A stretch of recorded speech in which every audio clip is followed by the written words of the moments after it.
discretion is advised. 3, 2, 1, go! Adam Carolla and Dr. Drew. LoveLine, coast to coast. 1-800-LOVE-191, fax number 310-854-4455. Dr. Bruce is a board-certified physician, an internist, and a emergency medicine specialist. Keep going. And addiction medicine specialist, and removes tats from gang members. Yeah. He's well qualified. Can I say hi to the guys at CYA? Sure. Hi, guys at CYA. California Youth Authority. Yeah. These are guys who are locked up. I got a list. Well, they're rehabilitating. They can't go home if they want. No. Okay. But they all that's like you. up. They listen to you. I like criminals, too. It's Adam Carolla they listen to, not Dr. Drew. Why? Because Thank you they're very much. rehabilitating. Now, when you remove their tats, do you remove that teardrop tat oftentimes? Yeah. The one, that teardrop that By the stands eye. for being in prison? I'm not sure what, even after the hundreds I've removed, I'm not sure exactly what it stands But for. is that the most popular tat you remove? 3 dots, and Where are the 3 dots? frequently on the wrist or the side of the wrist. Most commonly. What do the 3 dots signify? My crazy life. I don't know. Well, now that I've given the wrong answer, someone will call in and tell me what it is. But You don't know? You don't ask the guys? I've asked, and it's like, don't. What is the most popular one? Isn't it that cross that's by the between the forefinger and thumb? 13, this 18th Street, or from the 18th Street. I do see a lot of 18th Street guys. A lot of gang guys. A lot of gang guys. All right. In Well, a it's particular the gang. Lord's But work it's- that you're doing.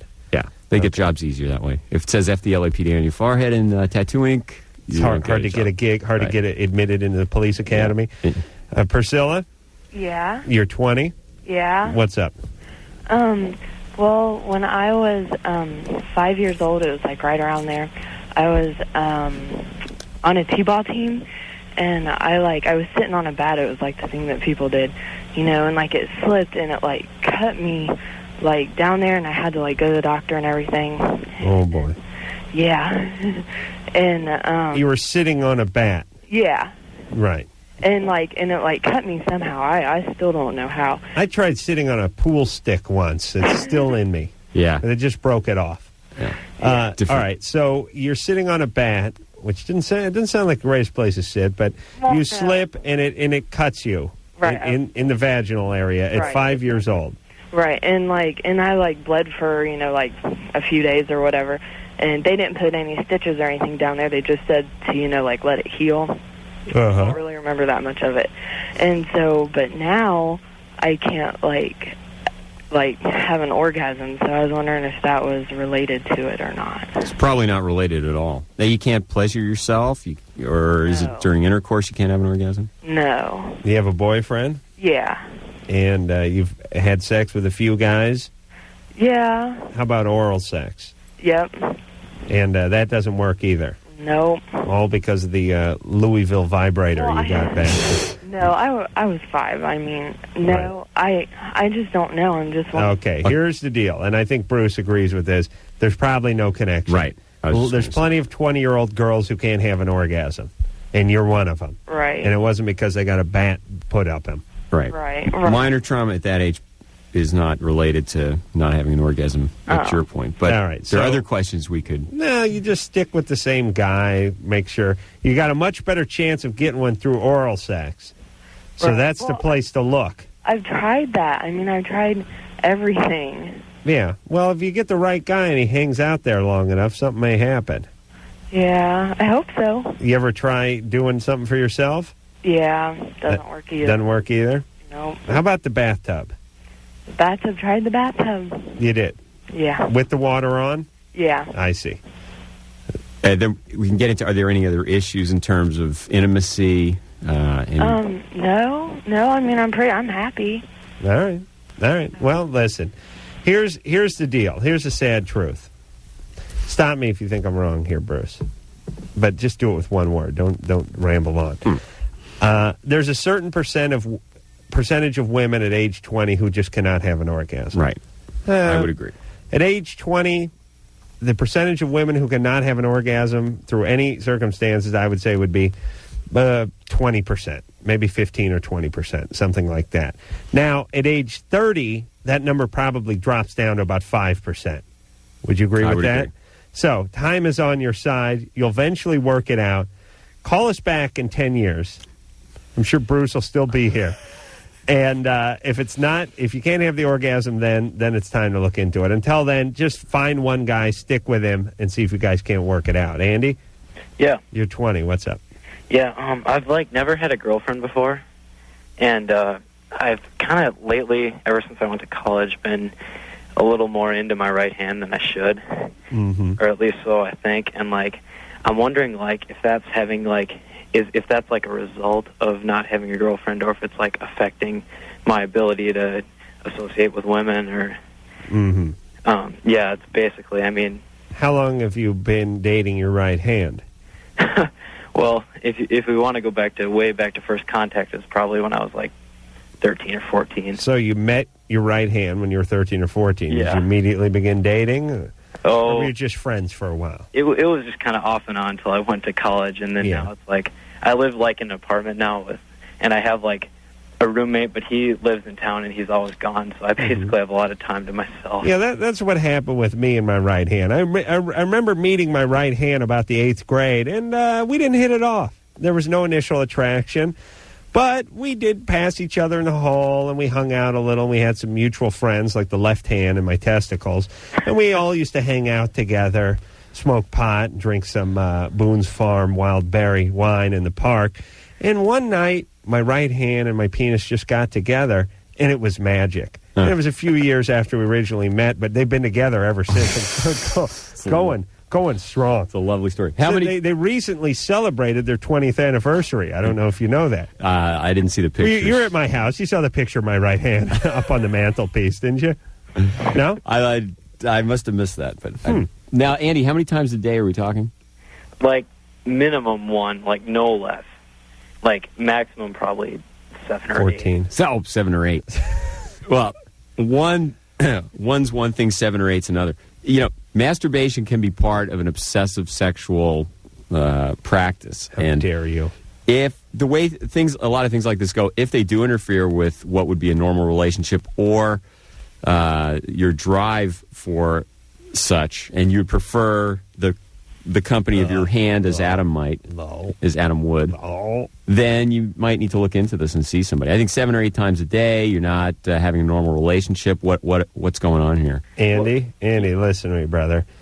Your sperm is your motivation in life. Look at that as the engine in the fuel tank of your car. Yeah. Without it, the car's just parked in the driveway. It's not going anywhere. It is the fuel that gets you down the street to the market and into life. You understand? Yeah. And that sperm is in the sack, the fuel tank of your body, motivates you. And you need to build up a little once in a while. And thank God there's not more flexibility in your back or you'd never leave the house. That's right. You almost didn't leave my house. Bruce came over tonight, everybody.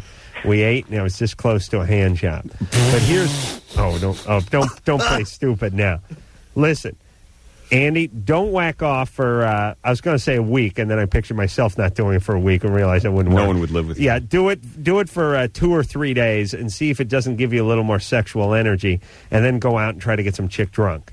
All right, buddy. Horrible advice. Listen, there's nothing wrong with you. Just ask women out. Start at the bottom and work your way up. Anything like that can become obsessive. That's right. If you're learning, if you're teaching your brain, you're stimulating your mesolimbic dopamine system, you're getting the old dopamine level up through self-stimulation, it could become a problem. And this guy, it sounds like he's subverting his normal drive through masturbation. Fine, so lay off. You don't want to know about his relationship with his mother and father. Amy? No. Yes. You're How 25. come you're bypassing my calls, my choices? Yeah, I want to talk 25. to a chick. What's up there, Amy? I've been really, I think, probably depressed lately. About 2 weeks ago, this old biddy, this nurse that I work with, said that she saw me test driving a PT Cruiser on company time, which wasn't true, and I got it cleared up with the boss man and everything. But Right. for about a week, I haven't been able to get out of bed before 1. It's all I can think about. I burst into tears frequently. Well, what's all you can think about?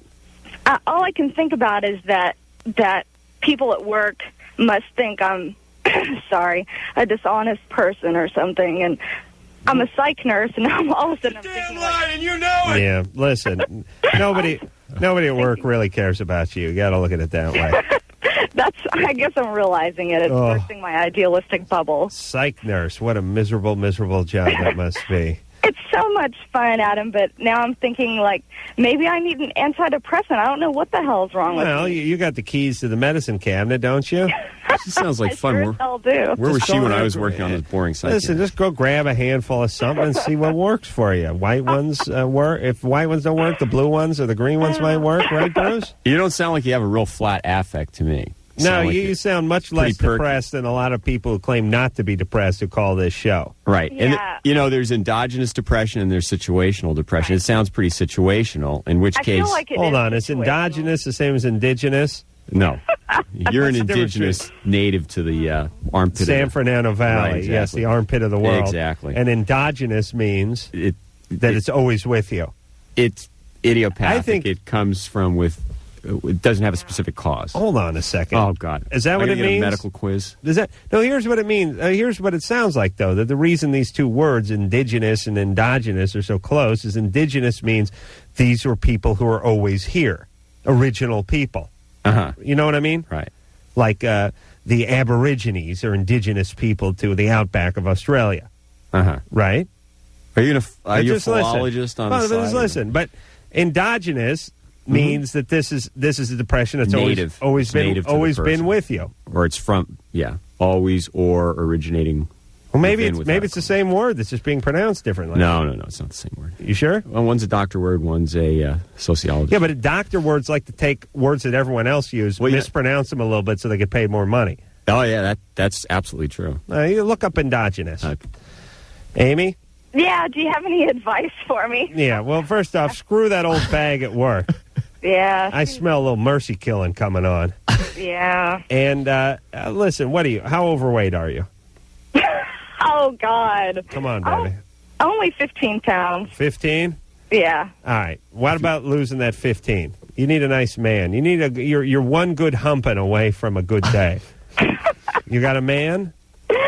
Well, no, actually. No. You go home, you make some top ramen, you open the Reader's Digest, and you play with your cat Mittens, right? I have no cats. That's pitiful. What'd you do? Roll over and kill one while you're sleeping? Where's No, that cat? I have a social life. It's not that bad. All right, you do? Look, along with the mild depression, you'll lose your appetite for a while. And let me That'll- tell you something about that 15 pounds. That's 25 pounds. You're being Yeah, way too you're right. you're being way You're too kind right. to yourself. And let me just say this. And I don't want to be cruel, but guys are cruel, so I might as well tell the truth here. Yeah. There's many beautiful women with beautiful personalities. They got a lot going for them, and they're perpetual 25, 30 pounds overweight, and they've done it their whole life, and it takes them right out of the dating game. They get little dates, but not with the guys they want. Mm-hmm. You could drop that 15 or 20 pounds. It wouldn't be any big deal, and then date all the hot guys. You're inspiring me. All right, so just do it. Okay. All right, stop eating so many carbohydrates and eat Yes, a little sir. more protein, get a little exercise, and you'll Ride my immediately mountain feel bike. better. Ride your mountain bike. Start taking walks. Listen to classical music and take long walks. You'll feel better, and stop worrying about old people at work. You're fine. Let's keep rolling. You feeling good? Dave? Yeah. All right, I'm going to look up. Bruce, look up endogenous. Okay. You better pray you're right, college Oh, my boy. God. You better Adam? pray. Yes. Yeah, I had to kind of make it my question.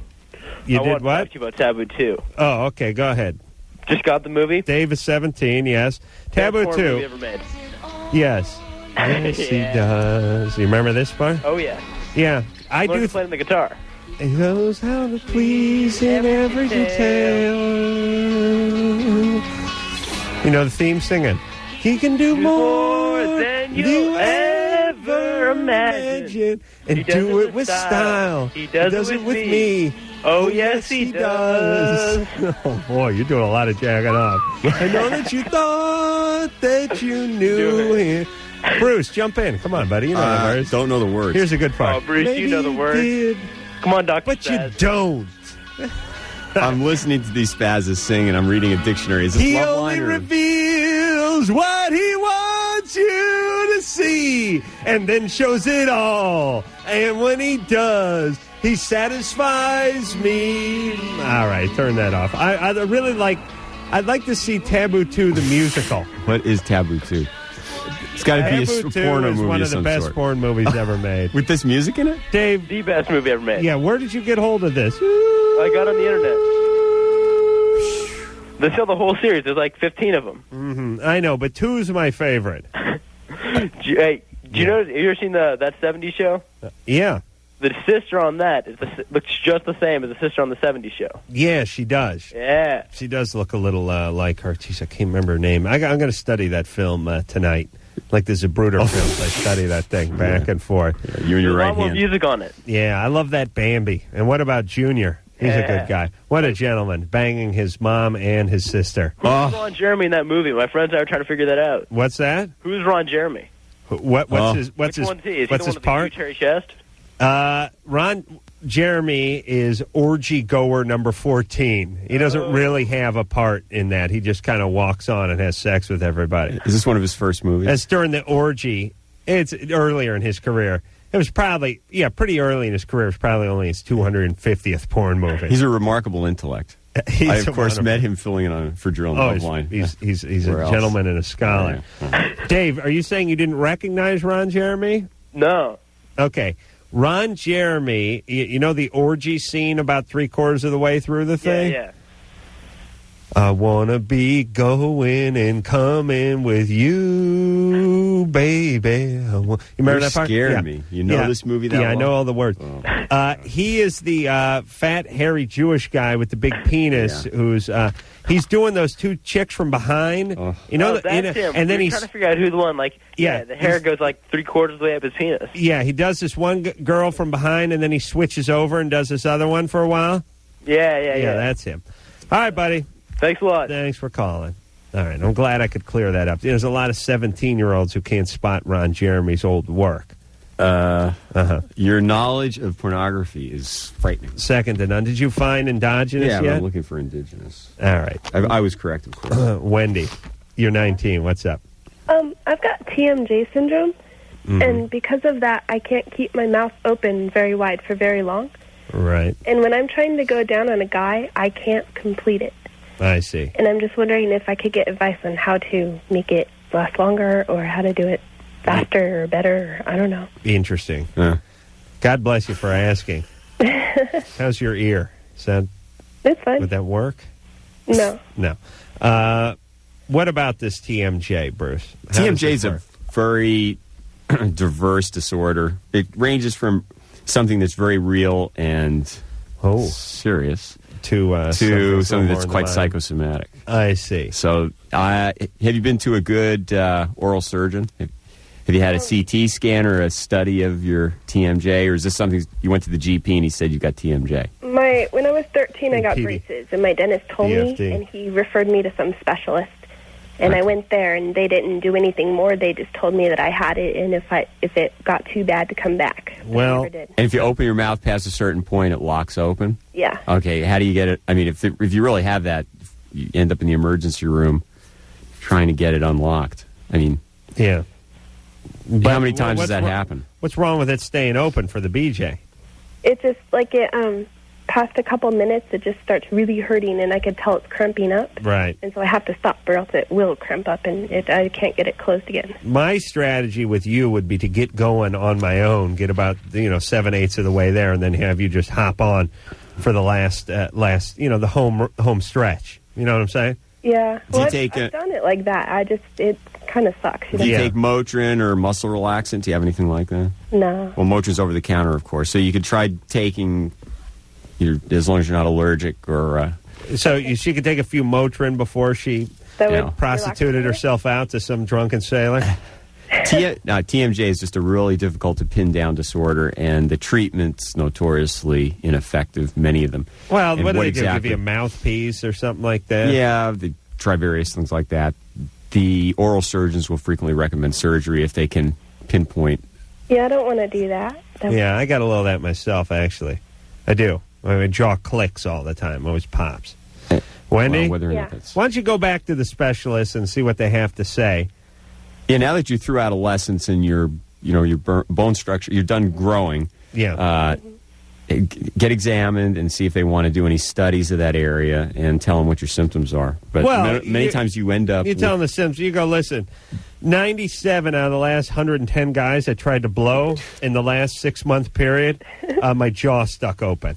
And that's an alarmingly high percentage. And their jaw will drop open and they will not know what to... All right, go talk to the specialist. Tell them it's still doing it. And go for that Motrin. Say, take, 2 Motrin, an hour? You take 4. You take 800 milligrams. Take 4? Yeah. How long before? Yeah, hour before. Hour? Hey, Bruce, what about that, like, with stuff like that? How long does it take something like that to get into full effect in your body? An hour or so for... About an hour or so? It depends. Something like that, you mean Tylenol? Empty or full or whatever. Yeah, I mean, if you want the full effect of a Motrin, a Tylenol, or something like that, and you want to be able to sort of time it for when it's going to be at its peak, what would you say? You look at the dosage schedule for drugs, and if it's a drug that lasts 12 hours, something that lasts 4 hours, you'd figure that it's, your peak levels would be at 2 hours? Hour and a half, 2 hours. Yeah. Oh, I see. So if it's 6, so it's going to be... If it's 6 hours, the peak might... I mean, if it's 12 hours, the peak might be about 6 hours. Yeah, depending on many pharmacologic variables, which I've probably forgotten long ago. Right. All right. Well, we will take ourselves a little break. When we come back, you want to speak to Jay? He gets violent when somebody breaks up with him. Yeah, I don't like that. What about Lisa over here? Yeah, Lisa. An experience with another girl with boyfriend who touched the other girl. Oh. Wait a minute, let me figure it real quick. Lisa? Yes. You have a boyfriend? Well, my husband, actually. Oh, your husband? Yes. Well, that's good. And you had an experience with another woman? Yes. And your husband was supposed to do what? Just watch and whack? Yeah, well, we were all laying semi-close to each other. And, he was just supposed to lay and watch and be more involved with me, and, He ended up grabbing her. Yeah, he ended up reaching up, and I didn't find out till the next day that he ended up grabbing on her. When she told you? Yeah, it was, they both kind of... I see. I kind of tricked him into telling me, saying, why don't you tell me your side of the story? And yeah. And, all right, hold on. This is what I love about women, by the way. I love when they come at you with... I know something. They do it all the time. I spoke to Gina Kimmel. What do you know about Saturday? And you go, I don't know. What did she tell you? Well, forget about what she told me. Why don't you tell me what you know? And see, guys don't pull that crap. Guys just walk over, smack them with a beer bottle and go home or something. You filthy whore! And they leave, but they don't pull that. But the secret is when a woman pulls on you. If you get the deer in the headlights syndrome, you're finished. And the worst thing is when they make up something where they don't know anything after like a bachelor party or something, and they'll do this. Now, they don't really know anything, and they try to get you to cave. And this is why you never cave. Because they'll do this. You'll come back from the bachelor party, and they'll go, so did you have a good time? You go, yeah. You always do that stupid thing as a guy. Yeah, it was okay. I mean, nothing great. Guilty. Yeah, because women, you know what I love about women? They get pissed when you have a good time and they're not there. They'll go, how was that weekend? Now, you could have had the time of your life, but you have to downgrade a little. Right. I'll give it a 5. Nothing great. It was okay. It would have been better if you were there, honey. It was just okay. The usual bunch of guys sitting around, drinking beer, no big deal. I was ready to get out of there. That's always the one I pull. I was ready to get out of there after about an hour. Jimmy didn't want to leave until 5:30 in the morning. I said, what could I do? I was ready to go at 8. He was drunk and I couldn't leave. I was ready to go at 8. Well, you talking about the DUI? Well, I had to drink. What was I going to do? Well, listen, if I didn't touch the stripper, they would have ran me out of there on a rail. Everyone else just did it. It's kind of forced me to do it. But so what chicks will do, and I know this is probably one of your moves, if Doug goes to a bachelor party and you have no idea what went on at the bachelor party, you try to give him the slip. You go, I talked to Janine. About that's Larry's husband. Yeah, she told me everything. She did? Oh, yes. Like what? Oh, everything. Well, and then the guy starts caving. I was the one who brought the mule in. I just held it. I just held the mule. And then it's like, oh, with the mule. And then here's how this worked. Now you talk to Janine, and Janine talks to Larry. So, Doug told me about the mule. Oh, See, sucker, I'll kill him. Now, then it starts spinning out. This is how cops do it. Yeah. Cops do it this way. They good cop, bad cop. They pull the guy across the side. Yeah, what do you know? Well, that's not what I heard. Meanwhile, half the time they didn't hear anything. Right, Ann? Well, you know what? If you would have stayed home with your woman, there wouldn't be any problem at all. I've heard that before. Right, but Ann, seriously. You guys create the chaos. I know, but be honest. You have pulled that on a boyfriend or a husband where you've said you let him think that you knew much more than you really knew. Why not? I want to know what happened. Right. It's the equivalent. It's equivalent to like a boss saying to his employee, like every month, "I know you've been stealing," or when your mom would walk in your room, go, "I smell pot." Who's been smoking? I smell pot. Someone's been smoking pot in here. She doesn't smell anything, but she's waiting for you to just yell out one of your friends' names or something, or cave, or do something stupid. That's why you just can't cave. You got to just stick with it. Just stay with it. It's as obvious to women as that TV commercial where the guy's out on the dock and he's been wearing the glasses and he goes, "Oh, my boss doesn't know where I am," and he's got the big sunburn around his eyes. You ever see that? No, I've never seen that. It's like the guys. I have. The guys that go skiing and they have the big we got it, Bruce. raccoon. We got Bruce. Okay. All right, bud. Shut Bruce's mic off for the rest of the show. Would you like me to read endogenous for you? No, we'll take a little break. Bruce will have his reading of the dictionary after this. LoveLine with Adam Carolla and Dr. Drew. 1-800-LOVE-191. We'll be right back. LoveLine. From Adam Carolla, that's the notorious lecherous Dr. Spaz over there. He knows I'm right. Shut up. I gave Ann the whole skinny on Dr. Spaz over there. You got me all wrong, my friend. Phone number, 1-800-LOVE-191. All right, so now, you looked up indigenous. And endogenous. And you looked up endogenous. Endogenous. Indigenous means? Indigenous means... Where are my reading glasses? Oh, for Christ's sake. You never failed to disappoint. I know.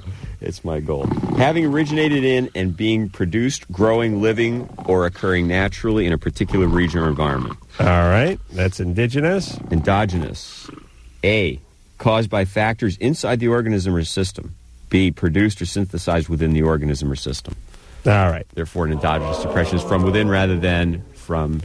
the environment. Environmental cause. All right. Very good, Dr. Bruce. Right as usual. Lisa? Yeah. Still say the words are connected. You're 22. What's up? Oh, yes. You have, you're married. Yes. You have any kids? Yes. No. Oh. How many? One. No. Oh, okay. I guess that's all you could have. That's the least possible. And you were fooling around with your husband in bed with a woman. Mm-hmm. And the deal was you were just going to have this little interlude with this woman in front of your husband. Yes. But that the agreement was he was not going to join in. Yes. And when was this agreed upon? Well, I've been involved with this girl twice now, and this was the second time. And after the first time, we talked about it, and we said that the men were not going to get involved. They were just going to watch. What do you mean, the men? Yes. Her husband also. Uh-huh. But her husband wasn't there this time. I see. Yes. And you guys were all in bed. Yes. And she was doing oral sex on you. Mm-hmm. And you were doing it on her. Mm-hmm. And what was your husband doing? He was being involved with me, messing around with me. Yeah, like he was working the top side while she was down below? Yes. I see. And then but see, here's what I'm asking, goofball. When did he cross the line and work her over? When I was working on her, he was kind of messing around with me, and then he reached up and grabbed her. When you were going down on her? Yes. I see. And couldn't you see that from your vantage point? Well, we were, like, messing around all over, and... I see. I see. Just messing around. All right. So how big an offense is this to your crazy bisexual lifestyle?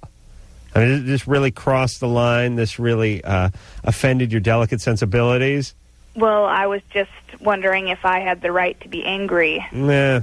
Well, listen, you guys had an agreement, but the agreement is sort of like this. It's like two guys saying, let's get drunk and let's have a boxing match, but no punching in the gut.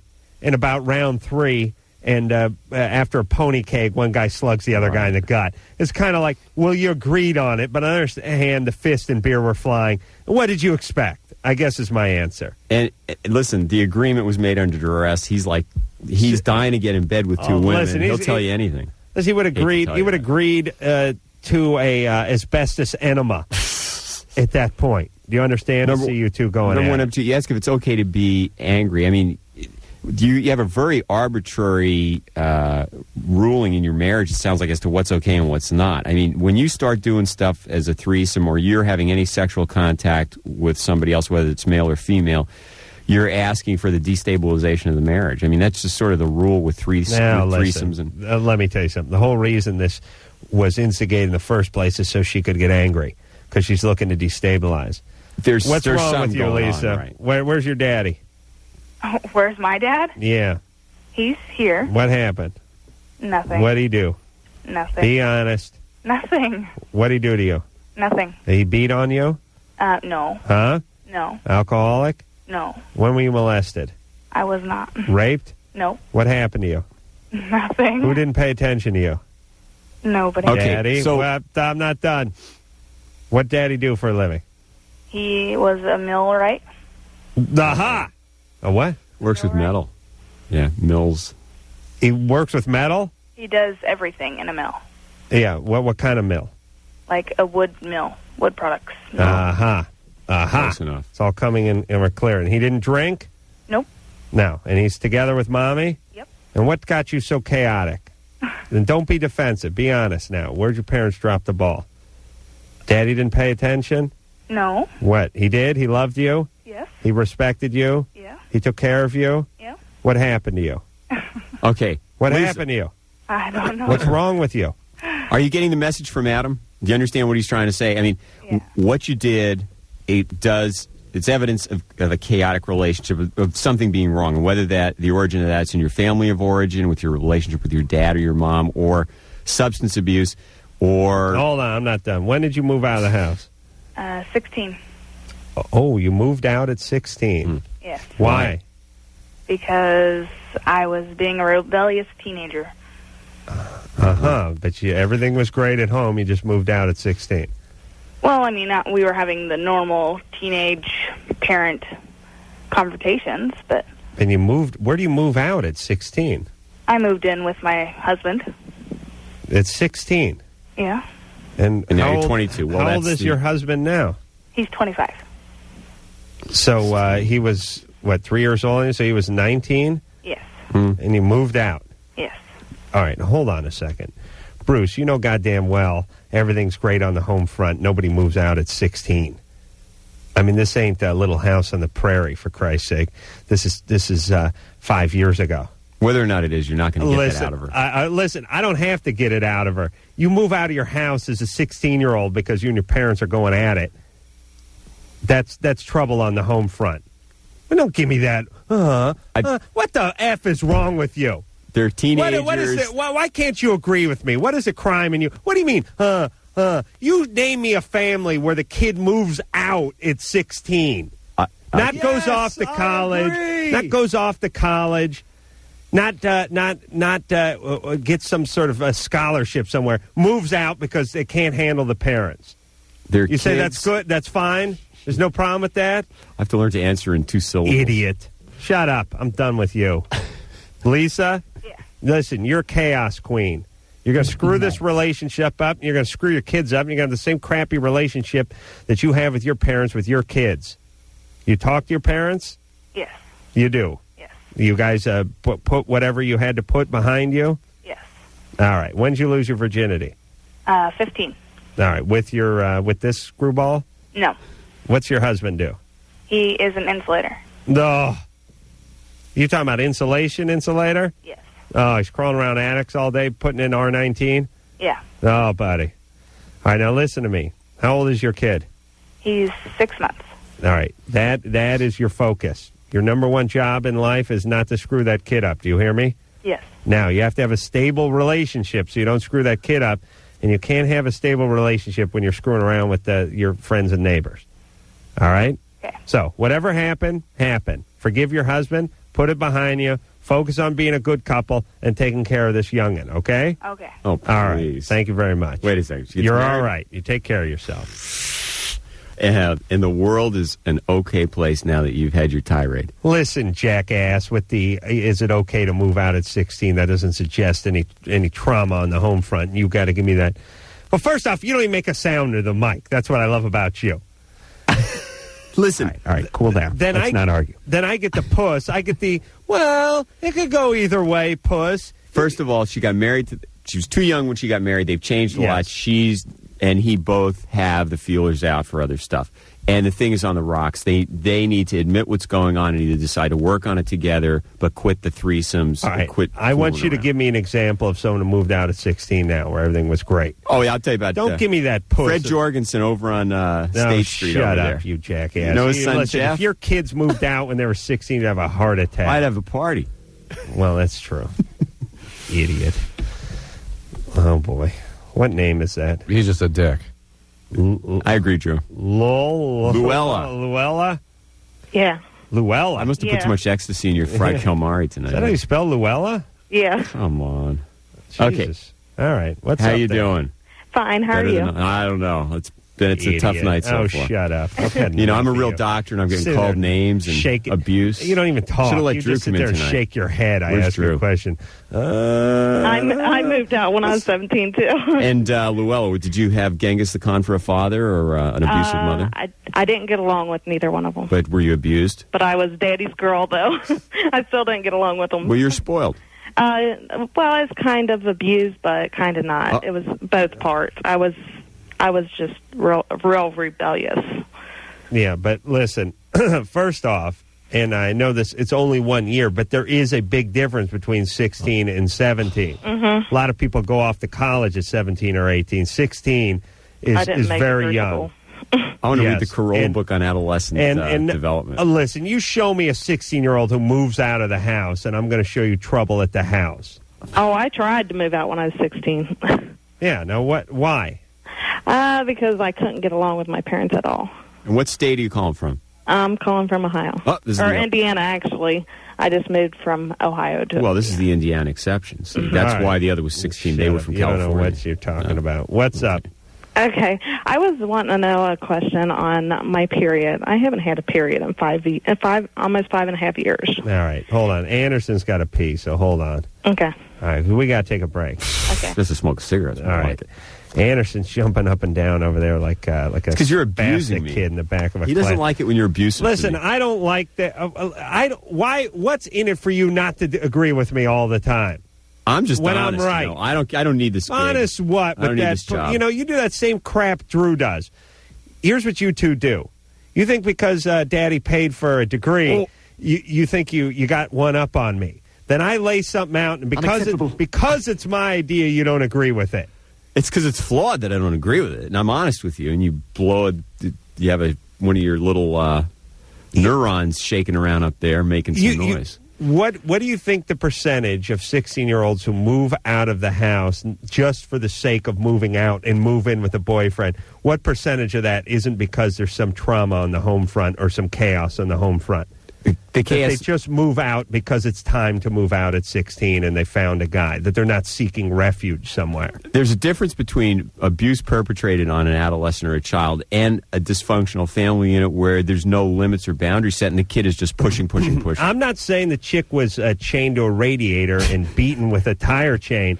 I am saying that the chaos that she experienced on the home, the same chaos that forced her out at 16, is a link to the chaos that she currently has. That's not in the her way you're asking. You're relationship. asking in terms of abuse. How were you abused, honey? What did they do to you? Everything was great, except for I moved out when I was 16. Why? Because she's still fairly immature, so she doesn't understand that what's not great might have been just my parents point was I was making a link from the chaos of today to the chaos of yesterday. All right, Jack Hole? And you did nothing to help me bridge that link. We'll be right back. The missing link is what I work with here. LoveLine. We'll be right back. I'm Adam Carolla. That's Dr. Bruce over there. Dr. Drew will be back in tomorrow night. And until then, we're Kicking my butt. Kicking Dr. Bruce's ass. Phone number, 1-800-LOVE-191. You know what I notice? When I'm right, when I sit here confidently, it pisses you off. And you just go off like a little frustrated kid. Just sit there confidently nodding or shaking your head into the pisses microphone. You off. Drew does the same thing. He's been in the radio for 15 years. He'll shake his head into the mic. He'll nod his head into the mic. He's agreeing. All right. That's right. Luella? Yeah. All right. So now you haven't had your period in 5 years? Almost 5.5 years. But you had a normal period at some point? Yeah. In adolescence? Yeah. Okay. I had Norplant for 5 years, and like the day that I got my Norplant in, pretty much I stopped right after I got it put in, and stopped having my periods, and then just recently I had it took out. It was at the end of August that I had it took out, and my doctor said that I would start having my period within 3 weeks to 3 months. And by the way, it's not had it took out; it's had it tooked out. Mm-hmm. You understand? Yeah. And there you go. He said that I would have a period within 3 weeks to 3 months, and I still haven't had one. And I was wanting to know, is there any possible... Wait, how long since he's taken it out? Since the end of August. All right, but not having your period for 5 years is because of the Norplant.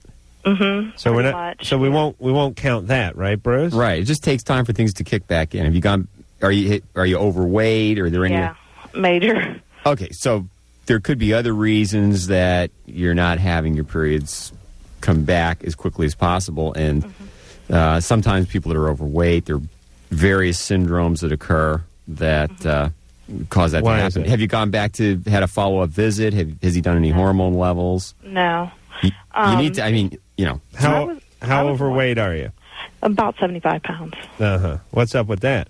I just started gaining it really bad when I got the Norplant put in. Oh, really? And you're fat. Drew, please. Yeah, I am. No, actually. Don't listen to Drew. He's very rude. Actually, I am. All right, well, that's all right, baby. You know, the good thing about being fat is you know who really loves you. Huh? You know? You find out who really loves you. Yeah, you don't I know who loves me. Who? The vibrator? My boyfriend. I see. Yeah, black guy? Huh? Black? No. You don't. I'm just curious. You don't have a bunch of guys chasing you for that tight ass. You know. It's love, is what I'm saying. I don't have too much of a problem. Yeah, I know. No. Listen, there's plenty of girls starving themselves and throwing up, and what they don't realize is there's a lot of guys out there like a little cushion. Yeah. All right. That's good times, man. I was wanting to know, though, is there any chance that I could end up pregnant before I start having my period? Good question. You can ovulate, and people that does happen, and it depends on what you consider your period. After all that time, it depends on how thin or thick your endometrium is. But the bottom line is you have to ovulate to have an egg to get fertilized. So whether or not you notice sloughing of the endometrial tissue or not, it depends how much was there. That's your period, right? The sloughing. Yeah. So, all right. So, I mean, that's Luella. You need to get back and talk to the guy and get those tests and see if the weight's a factor and all that good stuff. Yeah. Once you're on something like that, when you ovulate and what your periods are going to be like initially, it's really hard to predict. So, but you need to follow up. That you've gone way too long without following up with your doctor. God bless her boyfriend, Kurt. Yeah. How you guys doing? You're 20. What's up? Yeah.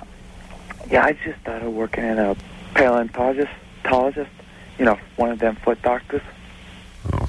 Podiatrist? Yeah, that's what it is. Yeah. Paleontologist. Is not he digs up old feet, study right? of ancient, yeah. Yeah, same thing. Yeah. Hold on, Kurt. I'm not so sure I'm enamored with your attitude. I may just put you on hold for a little while. I think he was sincerely saying that. I thought. Okay. Yeah. All right. Go ahead, Kurt. Yeah, I've got a foot fetish. Mm-hmm. And that's obviously become a problem. I've been kind of abusing people's feet. More of the voluble ones. You know what I'm saying? Hold on. Who you been studying with? Don King? Yeah, I got bad vocabulary. I'm kidding. So, what do you say? The soluble feet? That's what I thought. Vulnerable. What? Vulnerable? Yeah, that's it. I see. Are you an actual podiatrist, or are you just No, assistant. Just assistant. I see. But you're learning to work in a doctor's world. It's like the pedophile that goes to work at the nursery school. Ooh, let me write that down. There you go. All right. See? So, Kurt, I'm not sure if I believe Kurt exactly. He doesn't exactly sound like a doctor's assistant. Doesn't sound like he'd make it up either. Oh, yeah. That sounds like he might. All right, so who cares? You like feet? You work at a place where there's feet. Yeah, but he's stimulating himself while he's playing with their feet. I don't think that's You like okay. donuts? You get a job at a Winchell's. No. Not if the glaze is not from the sugar barrel. Bruce, everybody. All right. Hey, Bruce, what's your last name, by the way? You know, when I was leaving tickets for you at Will Call at the Super Bowl of motocross, they were like, what is the name of the guy? I go, Dr. Bruce. And what's his last name? I don't know. I don't know. You don't know his last name? I like when people get weird. I go, listen, Dr. Bruce. I go, no. I like, the guy looks like Opie Taylor and Ichabod Crane mixed together.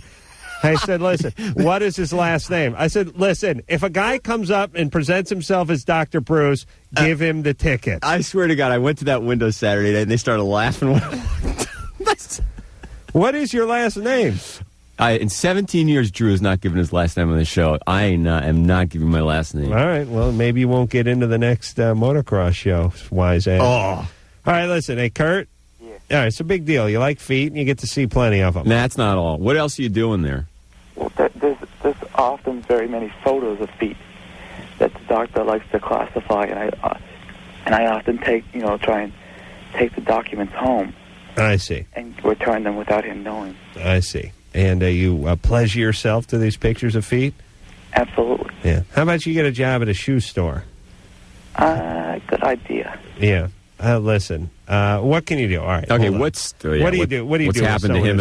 How come you don't do a family history on this guy? Because I think he's a joker. I don't believe him. I think he's the real thing. What would you tell him if he was the real thing? I'd get him to my colleague, the psychiatrist that deals in paraphilias and sexual obsessions. Right. Because what's paraphilias? His feet? Well, there are various sexual oddities or odd behaviors, right, as people would consider them, and things people need to have in the environment of the sex act or to get themselves excited, or they can't get excited. Hold on, genius. Look at the time. We got to take a break. Oh. This is crazy. We just took one. Well, look at the time. Oh, look at Anderson. He's passing out over there. Oh, yes. Yeah, he is. All right. We'll be back with more Foot Talk after this. LoveLine. 1-800-LOVE-191. We'll be right back.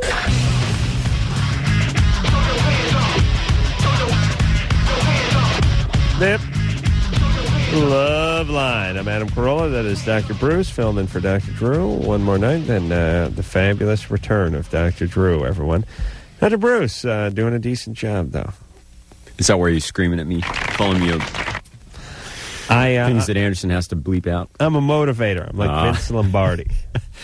Ain't nobody going to hire you to motivate him. How dare you are an asshole. Who was that? That was Violent J from the Insane Clown Posse. You followed this group. Oh, yeah. Religiously. Kurt? Yeah. You're 20. Yeah, you already got to me. Yeah, I know. You got your foot problem. Yeah, hold on a second. Listen, jackass, move your sticker, you idiot. Start doing your job. How dare you? Have me talk to Kurt again with his foot problem. Here's a guy. This must be your brother. Yeah, we were done with Kurt. Kurt's a jack-off. No, Kurt needs to get some professional help. I'm wondering about his family of origin family of disorder. Do you really want to dig into Kurt and his foot fetish? No, he needs to get help, though. He needs to know that. Okay. Kurt, you go to a therapist. And talk about this, or you're going to lose your job. Okay. All right. Oh. Yeah. Did you believe him? I didn't believe him. I believed him. Well, you're an idiot. You believe in God, too, you idiot. Tony? I fear him. Sir. You fear God. First off, I just want to say what an honor it is to talk to a real man's man, not a spaz. So thank you, Adam, for taking my call. Thank you, Tony. Whatever. Was that an offhanded slam at Dr. Spaz? I think it was. Not at all. But it is true. You are a little hyper, a little spazzy. Oh, you got to see him in real life. First off, I don't know where to start. I'll just, honest to God, true story. I work with a couple guys, and we decided to get a P.O. box because we started seeing in the back of Hustler and stuff some real odd porno. Right. And, I'm an aficionado just like Adam. I know everyone from Sake all the way to Ron Jeremy. So basically we went off on a weird thing, and we started getting the farmyard fantasy type thing. And at first it was funny and whatever, and I never was sexually turned on by it, but I would always get a kick out of it, like a Bad Train Wreck or Faces of Death type movie, and sure. It started getting out of control when I was Now, hold on, let me jump in for a second. I've seen these advertisements in the back of the Hustlers, too. Right. They never have a real explicit picture. It's just some chick naked, and she's like leaning against a horse or something, but you kind of get the idea you're in for something. Adam, I couldn't tell. I mean, that should be the only picture you should see. It is so disgusting, it's hilarious. Now, does this stuff come from Europe? Actually, that's weird you mention that. We're big fans of this German company. I've gotten the catalog from them. I'm doing colostomy bag porno now, and oh, nice. I mean, it's just out of hand where, I get a kick out of it, but, I mean, you wouldn't believe me. I mean... All right, hold on. How does the colostomy bag porno work? Okay, we're on the radio, so basically what happens is there's different versions of putting it into the bag and then pouring of the bag on someone, and they show, this is what's weird about German, they show them eating beforehand, and then they do their thing in the bag, and you see it fill up, and then they take it and just pour it on someone, and then the other guy would masturbate on the bag. Just different versions of it. Do they enter the colostomy hole that's in the side of the person? Think? I have not seen that yet, but I have seen an amputee with a hook masturbate. Okay. All right. Well, listen, hold on. I'm no porn director, although, hold on, write that down. This is one of your big fans. Okay. Well, your big fans are always like that. I'm making colostomy colostomy videos. I have the guy insert his penis in the hole that fills the colostomy bag in the side of the person, not just hump the bag. I'm overwhelmed. You know what I mean? This is like saying, you know what? Listen, if I'm making a backdoor video, I'm not going to show a guy humping a toilet. Let's show him humping the chick's ass. That's just bad. That's just poor German directing there. You know what I'm saying? All right, so Tony, but hold on now. Go ahead. Now you've. By the way, I've never seen the colostomy bag stuff advertised. You must have got on some mailing list. Yeah, they can. Everything's in German. I don't know what they're saying. I'd love to have an interpreter. All right, but hold on. Now, in the sex films, in the bestiality films, from everything from giraffes to monkeys, it's out of hand. Wait a minute. No one's having... honest to God. I can mail it to you. Wait a minute. Who is having sex with a giraffe? That's what I'm so intrigued about. It's like, I'm thinking, what if I saw this lady at the bank, and then 2 hours later she's getting it on with a walrus? I mean, how am I to know? You know what I mean? Wait a minute. Tony, slow down. You what? I have not seen a walrus. Yeah, okay, I understand that. But they were just a little hyperbole there to make a point. But, and by the way, when you're making a point that way and you go bank, you go alliteration. You go, she's at the bank, and 2 hours later, she's getting on with a buffalo. As he used to be there. Right. The walrus would be you saw her at the Walmart. Right. And then she's getting on with the walrus. You see, that's a good sentence there. Right. Okay, but anyway, Tony, what are the animals that you have seen women have sex with? Honest to God, I have seen pigs, horses. I saw a bull, which is unreal because I guess it was a rodeo bull, according to what I gathered from it, because it was burnt many times on its scrotum to get it riled up. So there was actual, stitches, actually fresh stitches on the scrotum where they must have, I don't know, but I've seen bulls, the giraffe I saw. Whoa, no, hold on now. That's honest. First off, how does a chick safely get under a bull, and how does that work? Okay. Tammy, you'll be having sex with the Widowmaker. I should clarify because 1,800 pounds. I don't think OSHA's out there investigating. Yeah, I should clarify. A lot of times it's oral gratification. As in the case of pork, pig product, or a horse, that I have seen them get the mounting, and there's no pulleys or anything like that. It's just an amazing thing. That's why I'm so intrigued by it, and people call me sick, and it's like, I'm not getting off to it. I'm not... It's hilarious. A woman doing this for money, I mean, that's it's unmentionable. All right, so now, but Tony, how does a woman, and maybe Ann can answer this, safely perform oral sex on a 1,600-pound bull? Right. Why would Ann have any knowledge of. And grew up in the 80s, and it was a kind of anything goes type of atmosphere. Right, She grew up in a beach community where people are much more relaxed. Those bulls were sexually. running around the beach. I'm not saying she did. I'm saying maybe she had friends. She was at a party. I mean, Ann's an open Ann's giving you a person. look like, what drug did you take? What drug did Dr. Bruce put you on? Okay, they got like farmhand type guys that kind of like they coax the in the case of the pig. I mean, this thing. Okay, I'm not interested in the pig. I want to know the bull. I got a visual. Shut up! I want to know the bull. I got a 3D visual picture myself. I don't need any more of this. Just it's sick. Tony, you're a sick person. Shut up! I asked how she performs oral sex in a bull safely. I want an answer. Okay, the floor has like a square hole where she pops up from. It's not. It's like in a garage. You know how they change your oil. Yeah, right. Sticks like half of her body up. There's a mechanic's pit. Right, and or a bestiality pit, if you will. Right. And she goes to town in that nature. And what I've noticed is a lot of times if the bull does get too excited, she ducks down in there. And I see. But the bulls are definitely strapped in, and there's farmhands around. I don't know if they have cattle prods or what it is. I see. Okay. And do the animals reach climax? That's absolutely the greatest part about the whole thing. Sure. About a gallon worth when they. Oh, that's great. And who comes more, giraffe or bull? Actually, the giraffe was much more, and the giraffe was almost like of a tapioca nature. Oh, I see. And okay. And hold on. And how big is a giraffe's penis? Oh boy, over 1.5 feet, no problem. But it's the width that really matters with the giraffe. Where the hell do they get a giraffe? And how does this work? Look, Tony, do you want to know? Animals, I should mention, all the animals look very, very male, whatever. They're beaten or whatever, but which I'm not advocating by any means. No. Listen. You merely purchase the product and fund the company, but you nowhere endorse it. Right. I see. All right, so now... This is where it comes into where I don't mind getting ribbed on by other guys, because they've seen it too. It's not like, or whatever, but I'm the guy who's always last in the room. Everyone's got to walk out, and you guys got to see this, check this out. And they're like, no, really, we've had enough. And, they actually have animal gangbang, like 4 pigs and a woman now. I mean, it's out of hand. And the thing is, I really mean it. You've never seen something this humorous. I mean, it's definitely funny, and people don't perceive me. Maybe I have a sick humor. Well, you know the rhyme. This little piggy went to the market, and this little piggy went home, and this little pig had roast beef, and this little pig had none, and this little piggy cornholed this German bitch. Right. I don't know the rest goes. I remember that one. Okay. Yeah, all right, Tony. Hey, Tony. Yes. I'm a little mixed on you. I gotta be honest.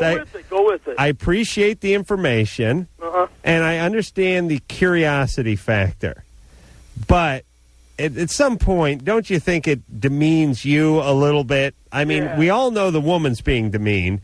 Ann's worried about the giraffe and his attorney, but I'm worried about the woman and the people that are involved with this.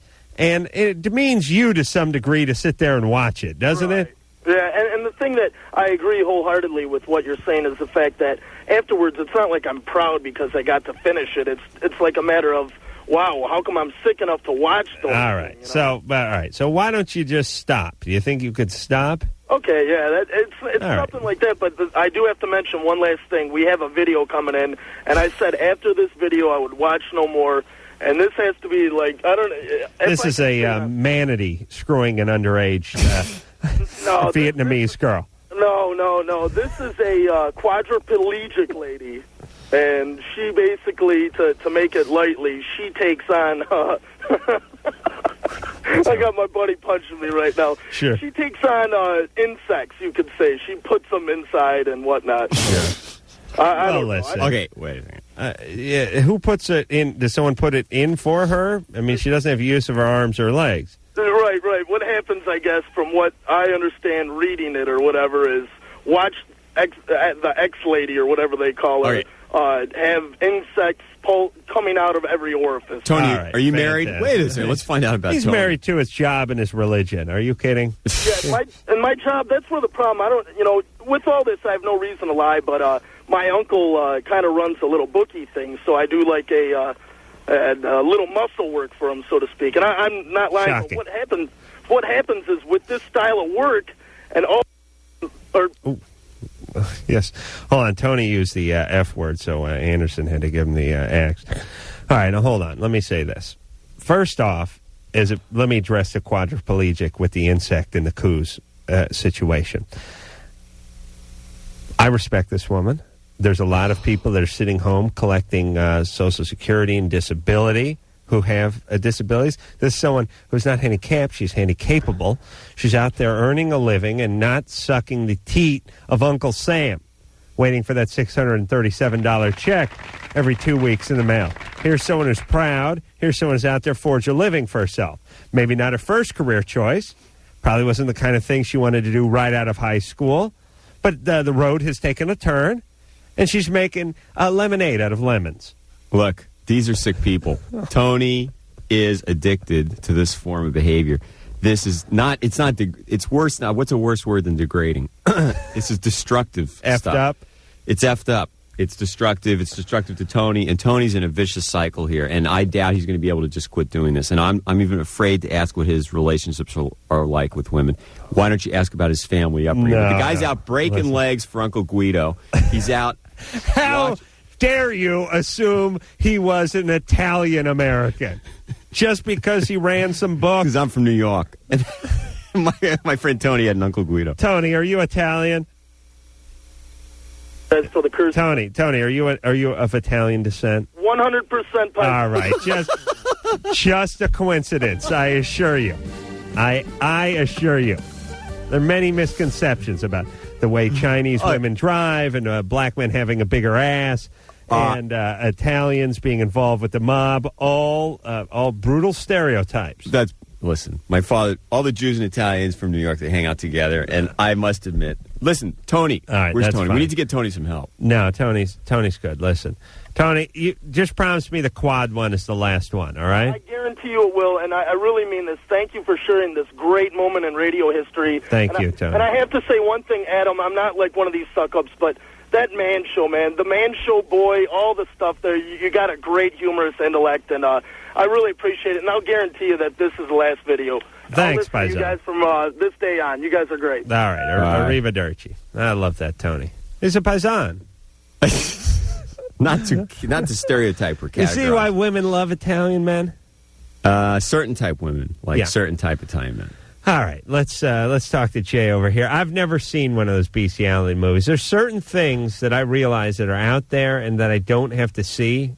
Yeah, eating feces, pornos, and the those one kind of where they rape the colostomy bag. Yeah, that sounds pretty gross. But what people should understand is what he's describing. There is a cycle to it, and it takes more and more to get somebody stimulated, and it comes back to very unhealthy behavior that needs How dare help. you That's, label Tony unhealthy? As you are asking other people about their families of origin after a simple threesome, this guy's watching the Animal Kingdom and he cannot indulge in a simple enema bag porn every once in a while. How dare you? Amongst a group of hardened sex criminals, he's the last in the room. Jay? Nose stuck to the TV. Jay? Yes. You're 19. What's up? Well, I heard you earlier today, or earlier tonight. I don't get violent with the women, like, when they break up with me. I just, like, get a reaction after I break up with them, and I get very self-destructive. I start drinking a lot, or, just anything to take my mind off of them. Yeah, I mean, my grades go down. I start ditching school. I get, and it's normally girls like, well, I'm only in relationships that are, something more than 6 months or whatever. I mean, they're usually 8 months, a year, or whatever. And then I start getting really destructive after we break up. Yeah, you're 19. How many of these you been in? My first one was at age. Well, I was a freshman in high school. My first one, that was a year. Then I got really destructive, and I didn't want to talk to any girls for about a year. And I kind of saw a girl in between then, but then senior year I dated this other girl for a year. And then just recently as a freshman in college, I dated a girl for 8 months. I see. And do they always break up with you? Yeah, I refuse to break up with women. I view it as you can always work something out. I mean, my parents have been married for like 40 years. I mean, they got married when my mom was 16, my dad was 19. All right. Well, we had one of those tonight already. Hey, Jay? Yeah. Let me ask you this, and think about it before you answer. You will not get out of a relationship. You will not end a relationship, but will you behave in a manner that gets them to end the relationship? Not so dumb after all, is he? Maybe you're bringing this on yourself. Maybe this is a syndrome. This is some sort of thing that this repetition, this fantasy that you live out. Lord knows I've done this myself many times. Because your biggest fear is getting dumped, but yet you force someone to dump you at the 6 month part of at the 6 month mile marker, road marker in a relationship. Do you do that? Well, first off, are you done recycling? Yeah. Okay, I see. Do you act? Why do they dump you? Well, let me tell you something. Women are fairly forgiving, and I think they would like a relationship to go on, provided the guy's acting the way they want them to act in the relationship. Now, listen. I've been dumped by every chick I've ever been with, but it's never because they got tired of me. It's because they got tired of me acting the way I was acting, and if I straightened out, they would have stayed with me. Well, the problem is though, I've never cheated on them. I never cheated either. The one girl I lied about going to a party. Yeah, well, listen. I got really pissed, and she broke up with me. All the other ones, I mean, I really don't know why. I never asked them for an explanation, but the one I did was because I went to a party and told her I wasn't going to a party. Yeah, but that ain't it, because you had to have some build-up, some history, some groundwork laid for that. It wasn't just you went to a party and didn't tell her about it. Yeah, you're not talking about the quality of the relationship, the nature, the intimacy, the relationship characteristics. You're talking about just a pattern of you meet somebody, you're with them for 10 months, then they break up with you and you get violent for a year. What do you do when it's storing up all this anger during that year? What kind of communication is going on between you and the other person? What type of people are you going out with? What was your relationship like with your mom? I hardly ever went out with girls when we had a strict rule because I'm always afraid of girls cheating on me, that I told her I won't go out with girls unless you go out with guys, and they never had a problem with that, so I never went out with girls, at least alone. In groups, it was a different story. And oh, he meant go out socially with other girls. Yeah. All right, hold on a second. Let me talk to Bruce for a second. You see, and tell me if you're getting this vibe. Jay is sort of wondering about women and why they're dumping him and what's going on, and he's sort of chalking it up to outside third parties and outside energy and women just being... women are bad. Women are being bad. Jay sounds very angry, right? Very controlling, and like I would dump his ass not after 8 months, but after about 8 hours. You know what I mean? But women will take a little bit I've talked to Jay for 4 minutes of an ass full of Jay. He's getting these women to dump him, and I don't blame him for a second, and then he goes into one of his... How angry he is. He goes into why he's angry. Jay? Yes. Okay. What do you think of that? You need to not focus on the final outcome, which is how angry you are when they dump you. You need to focus on the part that gets them to dump you so consistently. Well, I always tell them if they want to hang out with me, because I heard you guys over the break, or when you guys put me on hold, I always tell them if they want to hang out with other guys, I would like to hang out with them and get to know the guy first. Because, I mean, as a guy, you're always going to be suspicious when they're like, oh, I'm going to hang out with so-and-so when you never meet them. Yeah, but listen, it doesn't sound like you're having an intimate relationship with somebody. It just sounds like you're laying down some rules, and then you're getting them to agree to some rules. This is a relationship. It's an intimate relationship. It's not an employee-employer relationship. It's not a coach-player relationship. This is an intimate relationship, and it sounds like you're intellectualizing the whole thing. But see, we both agree upon it. I always ask them, and I tell them if they have any problems. Right. Well, just because you had your lawyer draft something up and you had her sign it in front of her lawyer doesn't make it legal.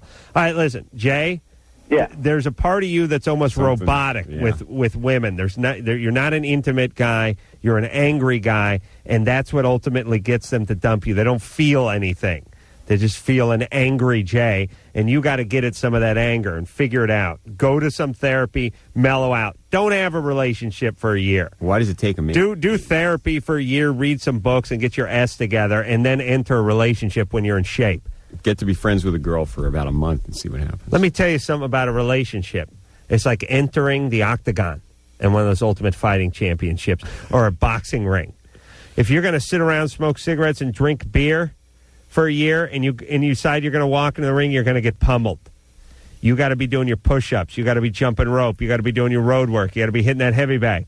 You know what that's equivalent of? That's equivalent in a relationship to getting your head together, to doing your therapy, to reading your books, to taking your walks, to clearing out your head, so that when the bell rings and you're actually asked to perform in the ring, you can make a good showing. And that's what you've been doing for the last 10 years. No, not me. I've been drinking beer and smoking. We'll be back. Hello? Who's this? This is LoveLine. 1-800-LOVE-191. LoveLine will be right back. Yep, it is LoveLine. I'm Adam Carolla. That is Dr. Bruce over there. Lit is going to be in here at the end of the week. And a surprise guest, Dr. Drew. Everybody, you know his work from, well, I guess you know it from this show. Wow!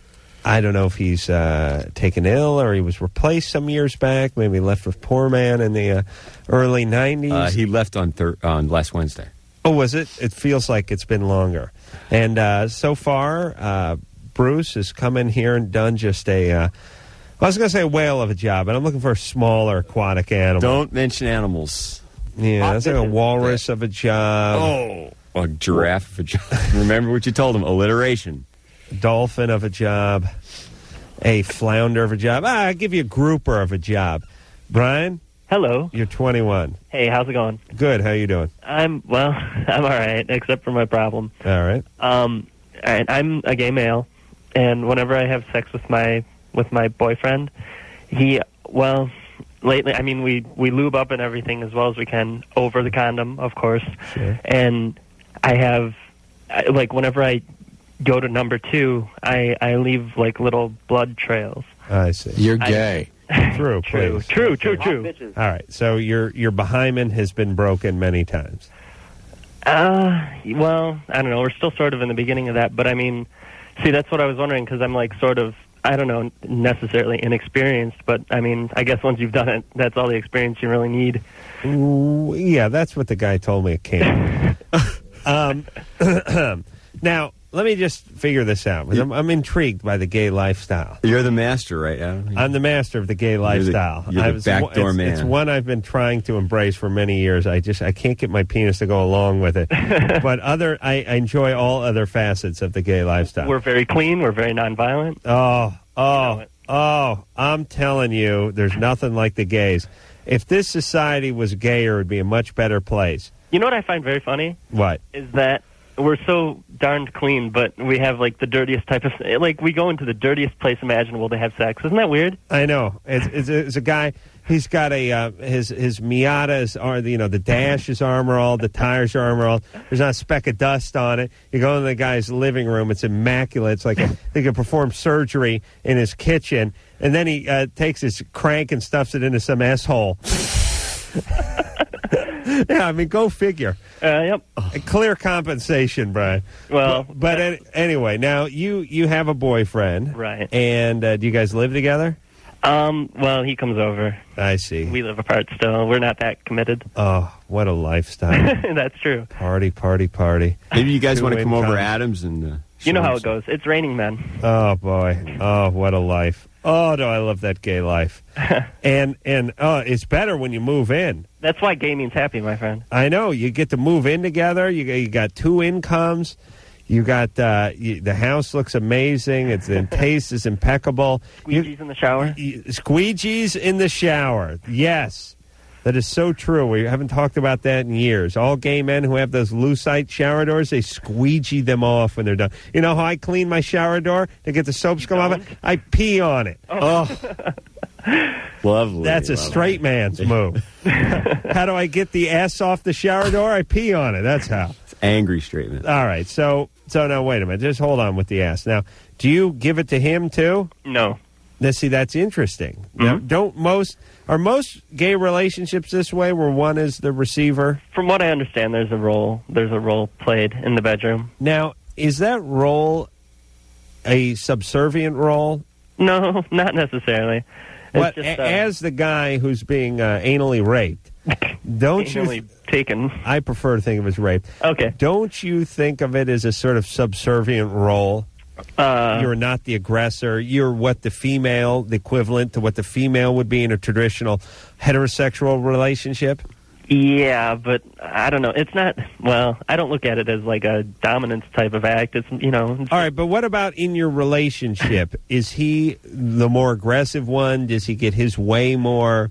No, we're both actually pretty guys. We're like, we go out and play sports and basketball and stuff. And right. But now, what if some hillbillies were trying to squirt you with a fire extinguisher from the back of their pickup truck? Would you run? Who would be the one who would run after them, you or him? Oh, no. Well, I don't know. We don't really, we're not really even that, outwardly gay. Yeah. In public, we don't hold hands or kiss or anything. We're in kind of a rural area, and we don't want to cause any trouble. What about your parents? My parents, well, they're fine with it, but they keep it kind of quiet.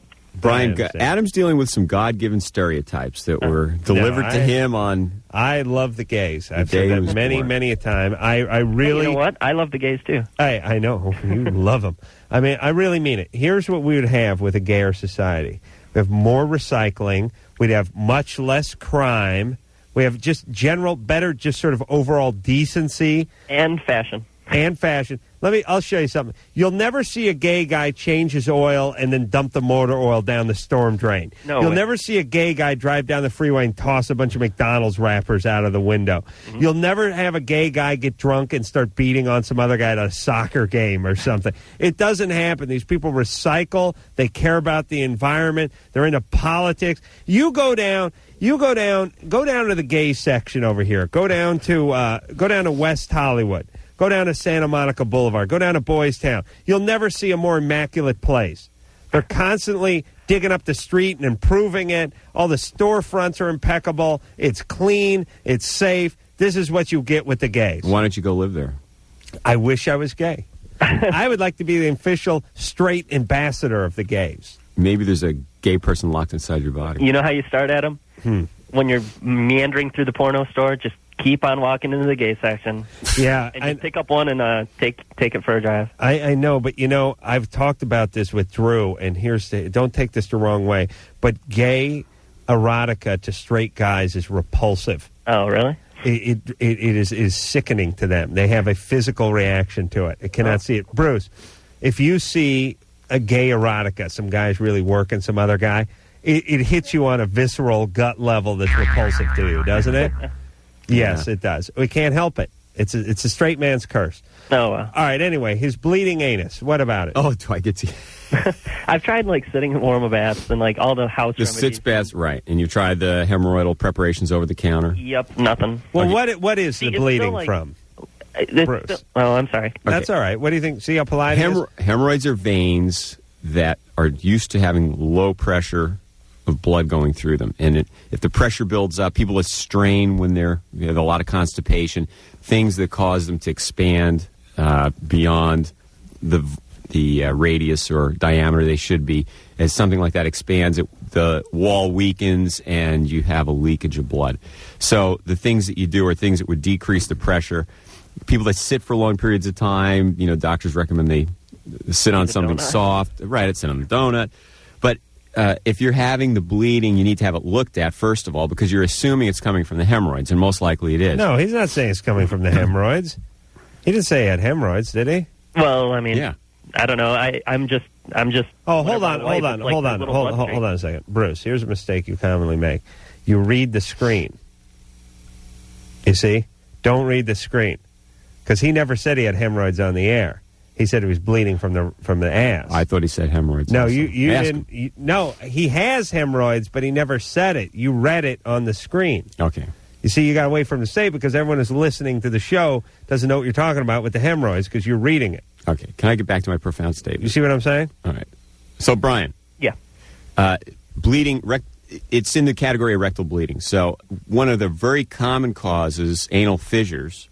You could have a little, That's pretty good. cut in the wall. Well, but it's certainly consistent with what you're describing. So, what a doctor would do, even if you have hemorrhoids, would probably take a look a little further up with at least an anoscope and make sure that there's not an anal fissure causing the bleeding, and maybe even use a sigmoidoscope, because you are talking about a very common cause of bleeding, hemorrhoids, but then you have anal fissures. What if he stayed away from the cornholing activity for just gave his ass a rest? Well, he still should have a doctor look at it. There's no doctor. Obviously, he's traumatized his ass with his boyfriend's penis. How about switching over to a little oral love? Hey, wait a minute. Hey, Brian? Yeah? How about you work this guy's ass for a little while and give your own ass a little break? That might teach him something. Yeah, stay off the ass for a little while. And let me say this.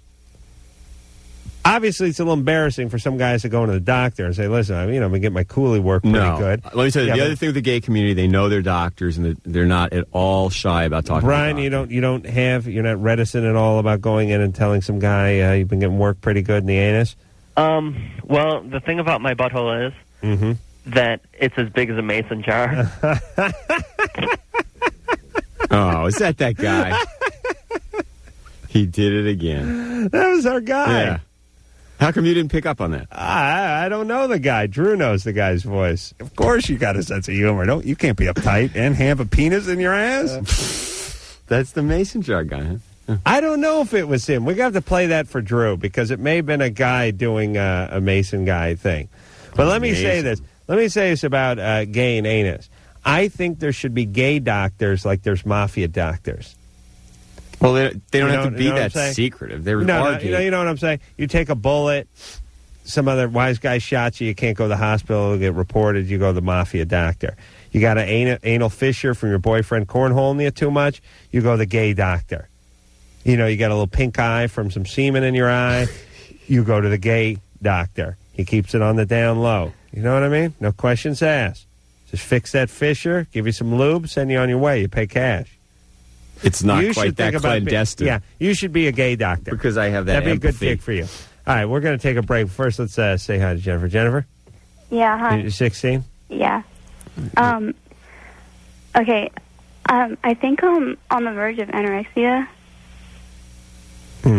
But I don't think it's serious. I think it's called anorexia nervosa. How much do you weigh? 117. How tall are you? About 5'4". You're overweight. Drew, please. She's not overweight.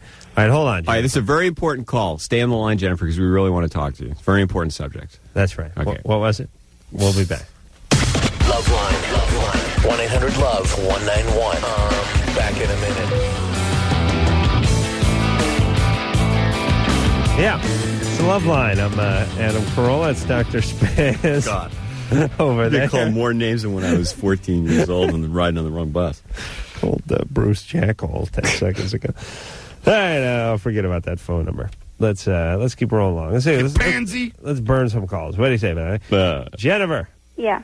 All right, so you think you may be anorexic, yeah? Yeah. 5'4", 116? Yeah. Okay. And are you throwing up? No, that's bulimia. You taking... What can be both, right? Well, big issue is how do you see yourself? Do you see yourself as being overweight? Yeah. When you objectively know you're not. I mean, there's a disorder of body image, of your perceived body image, is one of the requisite problems with an anorexic condition. So, you taking laxatives? No. What are you eating? I don't eat breakfast. I don't eat lunch. And I'll eat dinner so that my parents don't suspect anything. Okay. But only really small portions. Like, I won't eat a lot. And usually I'll put a lot in my mouth and not swallow it and then spit it out in a napkin or something. You guys, you sit down for dinner every night with your parents? Yeah. Well, but you have the altered body image, you have the preoccupation with your weight, probably over-exercise. Yeah. And so you're well on the way. So this is a huge problem in this country, and a lot of it has to do with body image and the way it's presented to younger girls, and it has a terrible... All right, what should she do? Terrible. Well, she's calling us. She's willing to acknowledge that she may be on the way to having a full-blown problem with anorexia. She needs to see somebody. How can she get to see somebody? She's how old? 16. So just to see a therapist and work with someone. The recovery rate is not that good as you go further on in time. Bulimia much better. Go to response to OA? medications. Talk to a counselor at school? Talk to a counselor first at school. All right. Anna? Yes, hello. You're 21. What's up, Perky? I'm okay. I'm a stripper, and I fell in love with my best friend who was my roommate when he was arrested. All right, no, wait. You're a stripper. Uh-huh. Topless or bottomless? Actually, usually I only do, on stage I only do topless, and then for private dances I go fully nude. Oh, really? Yes. What state are you calling from? Oregon. Yeah, got to get out that way. Fully nude for the lap dance. How much? No, I mean, well, how much? Yeah. $20, and, some people give you more. It just kind of depends on... All right. Now, please help me understand something. I may just be drunk and have an erection, but I swear to Christ, some of those songs have been condensed. Actually, people tell me that too, but not really. It's just sometimes they're played a little faster. Oh, okay. So it seems like it, but... Well, okay. Just as long as there's no foul play. Honesty. Yeah, listen, that's what I mean. I mean, a 4 minute and 10 second song is magically 2:56 now. You have to be pretty drunk to not And my penis is going, what's up? I just $20 on Stairway to Heaven, and I got like 2 fanny shakes, and it's done. Then you can never go wrong with Nine Inch Nails. They always have really long songs. Yeah, but you guys speed them up. Sounds like Alvin and the Chipmunks are covering it. All right. So, okay. So you do that, and you fell in love with a guy? Yes. He was my roommate and my best friend. He was your roommate and your best friend? Yes. And what's he in jail for? He was a drug supplier. I see. How long's he in jail for? He's in for 1 more year. Uh-huh. And I've been waiting for him, and I've waited a year now. Yeah. But my family is just, like, completely against him, and now I've kind of turned away my family for him. And I don't know exactly how to work it where I can... All right. Well, what's up with your family that you decided to get into stripping anyway? See, the strange thing is nothing. My family's been really great. Yeah. Where's Dad? Dad's at home with Mom. Yeah. Don't you have some issues with men, some power with men? I never did before, but now I do. Yeah. Never before. And wait, you love your daddy? My daddy is the greatest thing in the whole world. I'm a daddy's girl. And you love your mommy? Mom and I have always butted heads ever since I was little. Over attention for daddy? Over attention in general. I never really got any from her. Ah, interesting. Because there's always an attention issue that goes on, usually with daddy and strippers. Absolutely. Do you have to do anything to tolerate the stripping? Do you drink or use any substances? Oh, no. I'm completely straight. I don't drink. I don't smoke. I don't do anything. Your parents know you strip? Yes, actually, they found out when he was taken to jail, and I said, yeah, I'm a stripper, and Dad flipped out, and Mom was actually the more understanding one, which is very strange. Yeah, that's got to be delight for any parent, though. Oh, well, the good news is she's a stripper. I mean, the bad news is she's a stripper, but the good news is, the bad news is she's waiting for her drug addict boyfriend to get out of prison so they can have drug addict stripper kids. I know, he just sells. He sells them. Okay, listen, please don't let this guy get you pregnant. You're gonna give birth to a moccasin. No, I'm not that stupid either. Okay, well, listen, you're 21. You shouldn't wait a year for this guy to get out, but who the hell are we to talk you out of it?